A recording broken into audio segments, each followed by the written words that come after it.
9월 10일 금요일 NH투자증권의 모닝미팅 시작합니다. 뉴욕 증시는 하락세가 이어졌습니다. 다우지수가 0.43% 내렸고 S&P 500은 0.46%, 나스닥 지수는 0.25% 하락했습니다. 주당 실업수당 청구 건수가 18개월 내 최저로 하락해서 경기 둔화에 대한 우려는 다소 완화되었지만 연준이 예상보다 빨리 자산 매입 축소에 나설 수 있다는 우려가 작용했습니다. 지난주 주간 실업수당 청구 건수는 3만 5천 건 감소한 31만 건으로 2020년 3월 중순 이후 최저로 떨어졌습니다. 11개 섹터 중에서 8개 섹터가 하락했는데 부동산이 2.1% 내렸고 헬스케어가 1.2% 하락을 했습니다. WTI는 2% 내려서 배럴당 67.9달러에 마감했습니다. 미국채 10년물 금리는 1.297%로 다시 1.3% 아래로 떨어졌습니다. 원달러 환율은 2.5원 올라서 1169.2원입니다. 네, 오늘 저희가 준비한 자료는 주간 주식 전략하고 산업기업 분석 자료가 있고요. 먼저 금요일에 미리 보는 주간 투자 전략부터 듣겠습니다. 김영환 연구원입니다. 네, 주간 투자 전략 말씀드리겠습니다. 코스피가 일단 반등을 했다가 다시 재차 하락하는 모습들을 보이고 있고요. 그래서 재차 하락이 이제 진짜 하락이냐, 전 저점을 다시 뚫고 내려갈 거냐 이런 부분에 대한 고민들이 많은데 저희는 여전히 코스피 3,000선 정도를 지키는 선 내에서 박스권 내 등락이 계속 거듭될 거다 이렇게 생각을 하고 있고요. 다음 주 한 주만 보면은 한 3,060에서 3,200포인트 정도를 밴드로 제시를 하고 뭐 연말까지 좀 더 길게 본다면은 한 3,000에서 3,350포인트 정도를 밴드로 제시를 하고 있습니다. 최근에 조정이 나오고 있는 요인들을 몇 가지를 생각해 보면요. 첫 번째는 코스피의 12개월 선행 EPS가 이제 반락을 했고요. 2주 연속 하락을 하고 있습니다. 그런데 이제 8월부터 나타나고 있던 이제 한국 기업들의 실적 피크아웃 우려 이런 부분이 조금 숫자로 확인되고 있다 이렇게 생각을 할 수가 있는데 다만 이 하락을 주로 주도하고 있는 게 그러면 지금까지 기업 실적의 상향을 주도했었던 메인 업종들이 일제히 이제 실적 전망이 하락하고 있는 거냐 그런 건 아니고 주로 조선과 유틸리티 업종 그러니까 지금 원래 적자 전망이 조금 있었던 업종들이 적자 폭이 좀 커질 것 같다. 뭐 이런 정도 전망들이 좀 주로 영향을 미쳤고 나머지는 좀 차별화가 됩니다.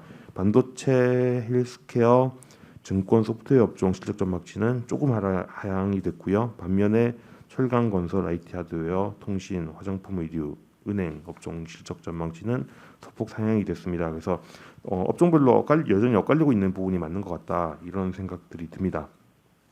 또 하나는 한국의 규제 리스크가 올라오고 있는 부분이고요.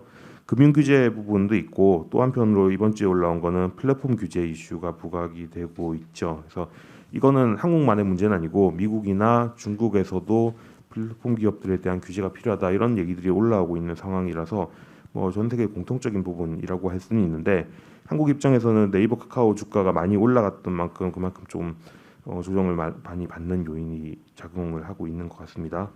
그리고 미국에서는 여전히 경제 지표들이 이렇게 시장 눈높이를 못 맞추는 모습들이 계속 나타나고 있고요. 다음 주에도 미국의 산업생산, 소매판매, 소비자 신뢰지수 이런 주요 경기 현황을 보여주는 지표들이 발표될 예정인데 여기서도 조금 뭐 여전히 사람들이 실망할 수 있는 모습이 있는 만큼 뭐 지금까지 나타나고 있는 주식시장의 조정 요인들 계속해서 다음 주에도 하락 압력을 줄 거라는 생각은 듭니다. 근데 그럼에도 불구하고 저희가 계속해서 주식이 하락하기보다는 등락 내에서의 이제 하락 패턴이다라고 말씀드리는 이유가 좀 달라진 점이 있습니다. 8월 하락할 때에 비해서 지금 좀 긍정적이라고 할 수 있는 점은 미국의 코로나19 확진자가 줄어들고 있다는 부분이에요. 글로벌로 신규 확진자가 좀 먼저 꺾였는데 미국에서는 코로나 확산이 여전히 지속되고 있다는 점이 좀 부담 요인이었는데 9월 1일 정도를 정점을 기록하고 나서 지금 신규 확진자는 좀 감소 추세로 전환이 됐습니다. 그래서 뭐 어제 발표된 미국 베이지북에서 7, 8월 미국 경기 활동이 델타 변이 때문에 좀 위축되고 있다 이런 얘기를 했는데 실제로 이제 최근에 확진자 현황만 보면은 이런 지속성이 크지 않고 오히려 향후에는 조금 회복이 될 수도 있겠구나. 전염병의 영향이 줄어들게 되면 이런 생각들도 들 수 있다는 거죠. 그런 것들이 좀 하반 경직성을 만드는 요인이 아닐까 생각을 하고요. 또 한편으로는 9월 20에 이제 미국 의회가 여름 휴회를 마치고 돌아오면은 또 뭔가 그 경제에 문제가 있다라고 생각하면은 정책적으로 무언가 그 조치를 취해줄 수 있다는 점, 이런 부분도 좀 긍정적으로 볼 수 있는 부분인 것 같습니다. 예를 들면은 인프라 투자 법안이 1조 달러 하원 통과가 예상이 돼 있고요. 그 다음에는 또 3.5조 달러에 대한 추가 논의, 이런 것들이 있을 예정이기 때문에 좀 시장의 긍정적인 모멘텀이 될 수 있지 않을까라는 생각을 합니다. 밸류에이션 측면에서는 주가가 떨어졌는데도 불구하고 EPS 전망치가 조금 하향을 하다 보니까 지금 코스피의 12개월 선행 PER은 11.2배 정도로 저 8월 조정 시기에 나왔었던 저점 한 10.7배, 이것보다는 조금 더 높은 상황에 여전히 포진을 해 있습니다. 네, 이어서 ECB 코멘트 발표합니다. 박민수 연구원. 네, 지난밤 통화정책회의에서 ECB는 기준금리를 동결하고 4분기 PEPP 매입 규모를 우호적인 금융 환경을 유지하는 가운데 2분기, 3분기 대비 완만하게 줄일 것이라고 발표했습니다. 동결정 이후의 시장 반응은 독일 금리가 3.8bp 하락했고요. 이탈리아 금리가 8.2bp 하락하면서 안정화되는 모습이었습니다. 이렇게 QE 축소 결정의 시장 금리가 하락할 때는 두 가지 경우일 수가 있는데요. QE 축소에 의해서 경기가 꺾일 수 있다라는 우려가 있었을 수 있고, 반대로 QE는 축소했지만 예상보다 덜 매파적이었다라는 평가가 있었을 수 있습니다. 그런데 지난밤 회의에서는 ECB가 성장률과 물가 전망치를 유의미하게 상향 조정했다는 점에서 경기에 대한 우려는 아니라고 보고 있고요. ECB의 결정이 굉장히 신중하고 시장 친화적인 수준이었다라고 보고 있습니다. 특히 라가르드 총재는 이번 결정이 테이퍼링이 아니라 재조정이라고 언급을 했습니다. 그 의미는 이번 결정이 긴축의 출발점이 아니라 통화 완화를 지속하되 완화의 정도를 약간 조절했을 뿐이다 라고 강조한 거고요. 실제로 ECB는 PEPP 매입 규모를 2분기, 3분기 대비 소폭 줄이겠다라고 한 거지, 얼마를 줄이겠다, 앞으로 어떻게 줄여가겠다라고 한 게 아니고 1분기보다는 또 많을 수도 있다라는 점을 열어뒀기 때문에 실제 PEPP 매입 규모 축소 폭도 굉장히 완만할 걸로 보이고, 시장의 그 경기에 대한 경기 개선 기대를 꺾지 않는 수준이 될 거라는 점을 충분히 강조해줬다고 보고 있습니다. 이렇게 ECB가 충분히 시장 친화적인 움직임을 보여주고 있기 때문에 향후 독일 금리 흐름은 경기 회복세가 주도할 것으로 보이고요. 현재와 같은 리오프닝과 민간 소비 회복 가능성이 지속된다면 독일 10년 금리는 마이너스 0.40%에서 마이너스 0.15% 박스권 내에서 상승세가 예상이 됩니다. 독일 금리가 이 박스권을 뚫고 올라가기 위해서는 향후에 PEPP의 본격적인 축소, 즉 테이퍼링을 부담 없이 시행할 수 있을 정도의 경기 회복세가 확인되어야 될 걸로 보고 있고요. 그 시기는 저희는 12월 22로 보고 있습니다. 그래서 12월 22 이후에 본격적인 PEPP 축소가 있을 거고, 하지만 그때도 ECB는 또다시 이제 시장의 경기 개선에 대한 믿음을 꺾지 않는 수준에서 진행을 할 걸로 예상하고 있습니다. 이어서 산업기업 분석 리포트입니다. 먼저 유틸리티 신재생에너지 산업 정현승 연구원입니다. 네, 말씀드리겠습니다. 내일까지 진행 예정 중인 수소 모빌리티 쇼를 좀 다녀왔는데요. 현대차 그룹을 필두로 포스코, SK, 두산, 효성 등의 대기업들을 포함해서 국내 여러 기업들의 수소 사업 방향성을 확인할 수 있었던 기회였습니다. 이번 행사를 통해서 확인할 수 있는 변화는 크게 네 가지였습니다. 첫 번째로는 수소 산업에 참여하는 기업들이 증가하고 있다는 부분이었고, 특히 대기업들의 적극적인 참여가 특징적이었고요. 두 번째는 신기술 도입, 국산화 시도를 통해서 모빌리티나 소형으로 사용하는 PEM 연료전지 그리고 PEM 수전의 제품 단가가 생각보다 좀 빠르게 나타날 수 있다는 점이었습니다. 세 번째로는 이제 넥소 중심의 차량에서 고성능 수소 승용차, 그다음에 상용차, 건설기계, 선박 엔진 등의 어플리케이션 확대가 계속적으로 나타나고 있었고요. 해외 기업 연계를 통해서 포스코나 한국가스공사 등이 이제 암모니아나 CCUS에 대한 사업도 본격화될 것으로 보입니다. 이번 이제 그 전 시장에서 가봤을 때 이제 수소차 외에도 PEM 연료전지, 수전해, 수소 충전소, 수소 저장 용기에 관련된 기업들이 다수 참여했는데요. 수소 저장 용기에 관련된 기업들의 참여 숫자가 좀 크게 증가했습니다.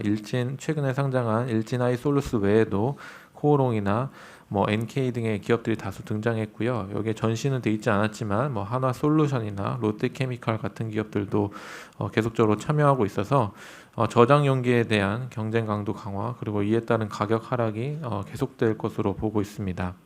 PEM 연료전지나 수전의 부분에서 국산화 및 신기술을 통한 가격 하락이 좀 기대되고 있는 부분 또한 이제 연료전지의 필수 재료인 고분자 전해질에 대한 상한 프론테크가 국산화 진행 중에 있었고요. 수전에 PEM 수전에 사용되는 이제 귀금속 이리듐 사용량을 획기적으로 줄인 이제 새로운 촉매들도 독일 화학 기업인 헬하우스를 통해서 좀 등장했습니다. 국내는 이제 처음으로 메가와트급에 대한 수전의 설비가 이제 비상장 기업인 엘캠텍을 통해서 하반기 설치될 예정이고요. 현대차 그룹은 이제 시스템을 형성하는데 이제 이전보다 활용이 좀 용이한 소형 아니면 이제 풀 플랫형 이제 연료전지 아니면 모듈형 연료전지를 통해서 장기적으로 확장이 좀 용이한 이제 그런 새로운 3세대 이제 연료전지 등을 좀 공개한 상황입니다. 그 전 시장 말고 사실 9월 8일 날 이제 국내 10개 대기업, 15개 회원사가 참여하는 한국판 수소위원회인 코리아 H2 비즈니스 서밋이 설립이 되었고요.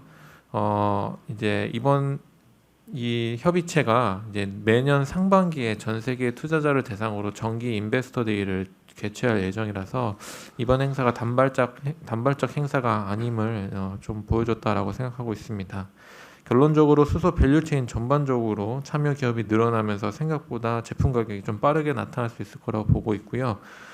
특히 PEM 기술 기반의 수전의 연료전지에 대한 제품 가격 하락이 좀 빠르게 나타날 수 있다는 점이 좀 특이사항이라고 생각하고 있습니다. 관련된 참가 기업들은 3페이지에 정리를 좀 해놓았고요. 뭐 세부 사진 등은 4페이지를 좀 참고해 보시면 좋을 것 같습니다. 이상입니다.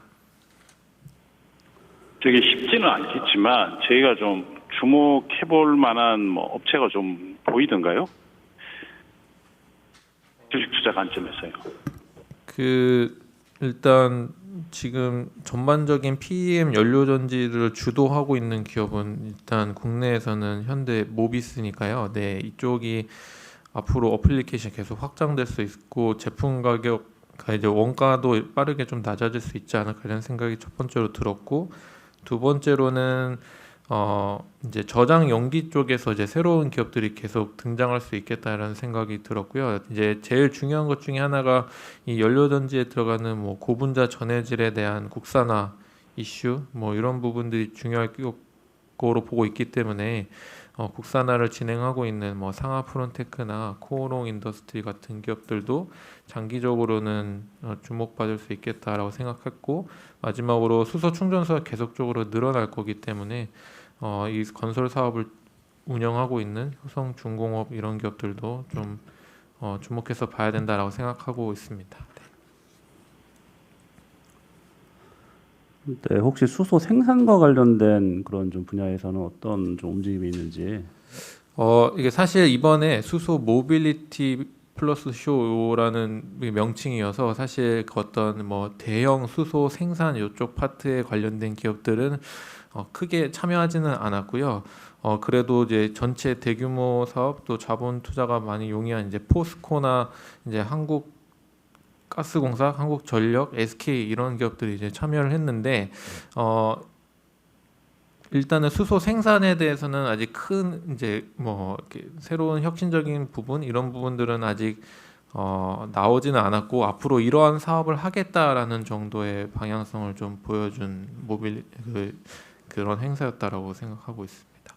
예, 수고하셨습니다. 이어서 롯데칠성 발표하겠습니다. 조미진 연구원. 네, 롯데칠성 말씀드리겠습니다. 롯데칠성에 대한 투자 의견 바이 목표 주가 18만 5천 유지하겠습니다.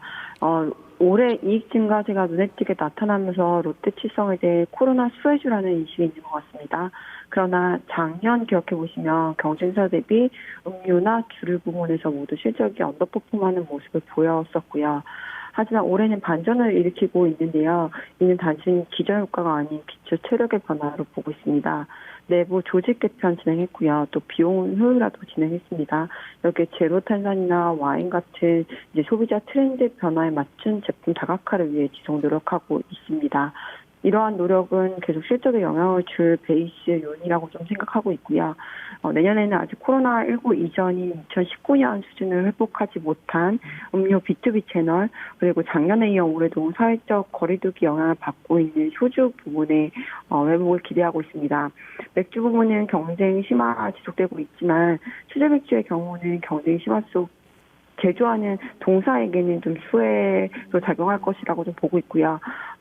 고객사 증가에 따른 가동률 상승이 계속 나타날 수 있다고 생각합니다. 또 와인 같은 경우도 홍술 문화뿐 아니라 국내 주류 전체 문화에 파고드는 소비 트렌드 변화이기 때문에 와인 부분의 성장도 지속될 수 있다라고 예상하고 있습니다.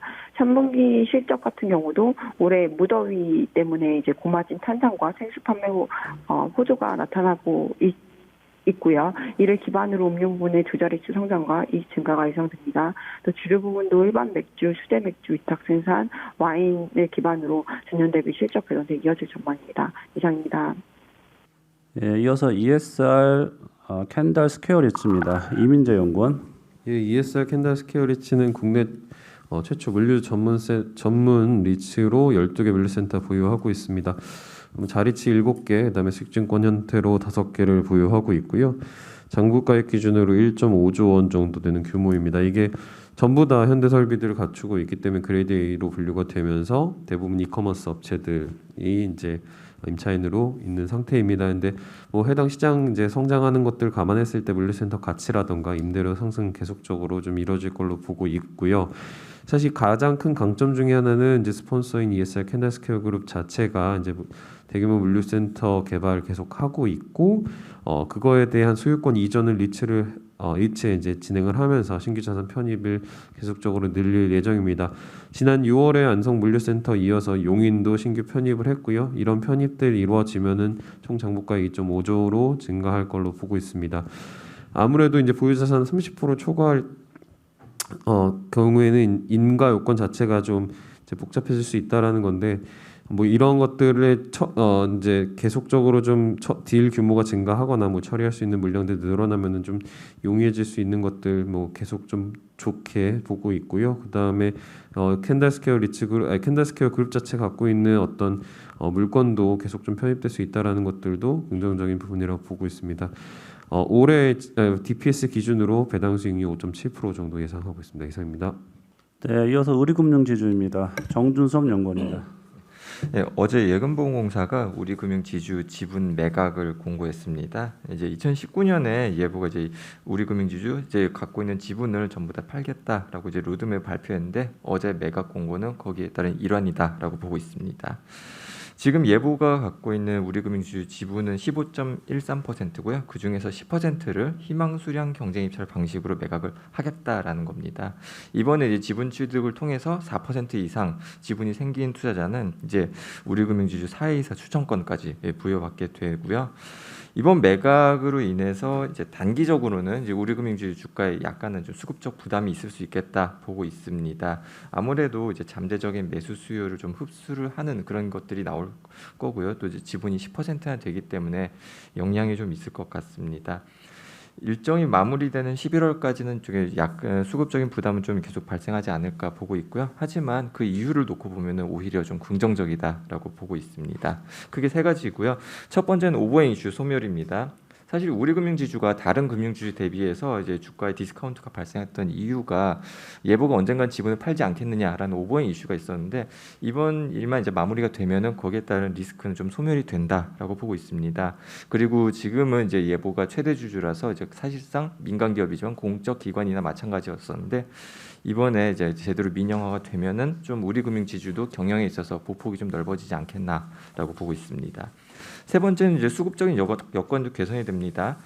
예보가 지분을 매각하고 이 지분을 취득한 투자자는 이제 4% 이상일 경우 이사의 추정권이 생기기 때문에 아무래도 단기적으로 이제 매각을 이제 뭐 차익 실현 뭐 이런 투자자보다는 좀 경영에 관심이 있는 좀 중장기적인 투자자가 들어올 것이기 때문에 뭐 이번에 이제 매입 투자한 투자자가 뭐 단기간에 뭐 지분을 팔거나 할 가능성은 낮아진다. 그만큼 수급적인 여건도 좀 개선되지 않겠느냐 보고 있습니다. 지금 은행 업황이 이제 여전히 양호하게 보고 있고요. 그래서 우리금융지주 뭐 지분 나오는 거 충분히 좀 시장에서 소화가 가능하지 않을까 이렇게 전망하고 있습니다.